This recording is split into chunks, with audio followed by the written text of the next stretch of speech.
Hey, this is Tracy Allen of the DMS Blog Report, the Digital Marketing Supply Blog Report. And I want to know, have you ever wondered, how do people get on TEDx? Like, do you know what a TEDx is? And how do people get on? Well, I am so excited because I have my friend Shari here who is going to share some secrets with you. She is just so awesome and just like have been on everything. Like you've probably seen her on all kind of TV shows and news and stuff. So I am going to go ahead and bring her next to me. Hello, Shari. Hello, Tracy. Happy Women's Day. Hey, women. International Women's Day. Okay, Women's Day. Awesome. There we go. Hey, there's David Ray. Hey, David. Thanks for joining us. David was on last week and he is amazing. He talked about getting people to your events. And so thank you for showing up today, David. So Shari, tell us a little bit about who you are and just introduce yourself right now. Okay, well, first, thank you so much for having me on. I'm excited to share today. Just anything to be able to help inspire someone to follow through with hopefully one of their dreams. As you said, I'm Shari Alyse. I am an author of the book just that happens to be right behind me, Love Yourself Happy. I am also a TEDx, soon to be two-time TEDx speaker, inspirational speaker, and also a TV personality. And really at the end of the day, my mission is to spread joy, to remind people of who they are, what they are capable of, and to have hope that every day could be a great day. I love it. I love it. Now, Shari, you guys, last year we did the Heart to Heart talk show together. And I was the producer. I was behind the scenes working everything. And Shari, you've got so many great ideas. We had so much fun doing that show and I miss you. I'm so glad that you have been able to take the time out to meet with me today and share with my audience. And hey, Pam, hello. But yeah, thank you for joining us. And so I want you to share with everyone, what is TEDx? Like what's the deal with TEDx? So it's interesting. It started off as a TED conference, I believe like back in 84 or even 1990, or the idea was conceived in 1984. And TED is not actually a person. It stands for Technology, Entertainment, and Design. And so it was really just this conference that mainly focused, honestly, like on technology and design, where experts in their fields would come together and they would hold this conference. And it was a very short, I believe 18 minutes maximum presentation of something that is an idea worth spreading, which I'm sure people have heard about. And TEDx is actually, it's almost like, the only way I can describe it, like a franchise. So it's community based and it's based under the big TED platform. And every community or whomever decides to do a TEDx is based on the TED structure, because there's a specific structure of the talk, but then based on that individual community and what theme, what they want to provide to their audience. Okay. So now, you know what?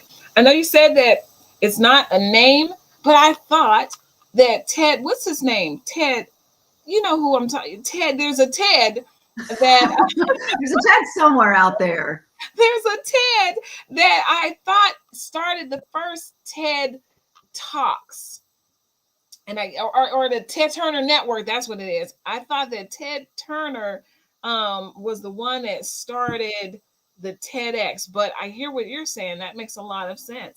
So yeah, and I am not an expert on the whole history of it. I know a little bit about it, so you might be right, and I'll just say it right here. I have no problem being wrong, which, by the way, happens to be what my second TEDx is about. And I didn't even mean to say that, but I might be wrong, and I'll be okay with that. But from what I understand, TED stands for I know for sure that it stands for Technology, Entertainment, and Design. No, it makes sense, and I mean, it may be a combination. Maybe he did, maybe he did initiate it, and now it's turned into that, that acronym and stuff. I don't know. I was like, oh man, all this time I thought it was like, for Ted Turner, but it's all good. Now, share with us some of the amazing things that have happened since you've been on TEDx, and you did the first one, Manitou Springs, yeah, in Colorado. And Really, I did that in September, but it literally just came out like a month ago. So because of COVID and a lot of different factors, the editing process, the whole publishing process took some time. And every community, again, if you decide to do it, is very different. So it's only been out about a month. But what happened is that immediately when I was accepted to do a TEDx talk, it kind of comes along with, some sort of like status. And I say that like humbly, because as someone who is a speaker and really working on and getting more out there and more engagement, it immediately put this status on me where more people took me seriously. People reached out to me, especially about how to get it, how to get one. But really, you're immediately taken more seriously, because I think it's only about 1% of people do these TEDx talks. So they were like, "You're in the 1% now," and I'm like, "What? What does that even mean?" So it's just given me an opportunity and opened doors for me, for more speaking events, even for television, and yeah. Mm-hmm. So now when you are being interviewed on TV for, news and all of the different shows that you've been on, do they talk about, you being on TEDx? Just kind of curious. Not really, because being on television on these media interviews, it's really about the audience and not about ourselves. So there's only been one person, one network that has done it, because I've become a regular on their show. So they just wanted to congratulate me on it. But it goes along with my media bio. So when I send out that pitch to them, it's included in the bio, which then immediately they're like, "Oh, she spoke at TEDx. Maybe we should look a little further." So I know that it's helped. It's just not mentioned on, that actual segment itself. Okay. Okay. Well, it sounds like it's a fabulous thing for people to do when they've got something amazing to talk about. So, like some of my guests that are watching right now, they're pretty awesome people who have amazing things to share. And so, I felt like this was a very beneficial thing for you to come on and share your experience and tell folks a little bit. I know you can't go into great detail. We don't have time to do all of that, but just like a little bit, maybe how would a person get started to even want to be a part of a TEDx? Yeah, definitely. So, I mean, the first thing that I would say that anyone really needs to decide or do is decide your why on it. Because if it's just to have an extra notch on your belt, it's a lot of work. It's not you throw together a talk if you're a speaker and you go and speak at even a keynote. It's very time consuming, very detail oriented, very structured, for what the TEDx or TED structure is. And so you need to decide your why. If it's about fame and fortune, it does not happen just because of that, unless you're Brene Brown, which really, she started off at a TEDx Houston, and that just catapulted her career. But the average person, it's more for how you can leverage it to be able to get more engagement. So decide your why is the first thing that I would say. Like, does this message really mean something to you? Are you trying to get it out there in a bigger way? Because it will definitely do that. But it's a lot of work. So that's definitely one. And then honestly, Tracy, I think even for myself, for years I talked about doing it. I want to do a TEDx talk one day, and I never actually took the steps to do it. So that's what I would say more than anything, is to actually take the steps. Don't stop talking about it. If this is something that you decide is really important to you, begin the process. And that looks like going straight over to the TED.com site, find the tab that says TEDx, go to the event section. And what that ultimately does for you is that it will break it down into all of the places that are having TEDx events.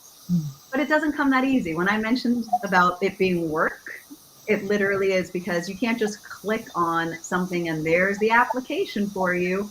You actually have to start looking into the organizers, the cities that's there, do some Googling and research, find out what city are their applications open for the speakers, what is the theme. And so it's not just like a wham bam, and you figure it all out. It's a lot of work to get into each one. The other thing that I would mention that's really important, and I think it's just like that in business or anything, and I was told this by someone who helped me with getting a TEDx, was You want to connect with the organizers of it because they have so many applications coming in at them. So just like any business relationship, relationships are the most important thing. And so before I got my one in Manitou Springs, I had gone to their site. I found that just because I was like, for me, I was like, I want to be in Colorado. I want to go to Colorado. So I looked around to see if there was one in Colorado, and there was. And there wasn't all the information I needed. So I found who the organizer was, which is luckily on that website on TED.com. And I reached out to them via LinkedIn. And I started asking her a question about it, and we remained in contact. And then when I sent my application in, she already knew who I was. Right. And so I said, oh, I just sent it in, very excited about it. And so I was already on her radar. Mm-hmm. So, decide your why, decide that you're going to do it and do the work, connect with an organizer. And I would say before that, well, definitely before that, is that you got to figure out if you have an idea worth spreading. Mm-hmm. Mm-hmm. Because this isn't a motivational talk. It's not an inspirational talk. That was honestly one of the hardest parts for me, was that I just wanted to get up there and speak inspiration to your heart. But TEDx, part of the structure is you got to present data and science. You got to back up your idea worth spreading with some real solid information. So you got to figure out what that is. I don't know if you want me to keep going because I can sit here all day. So No, I love it. That is so so powerful, and I always thought of it more motivational type of thing, mm-hmm.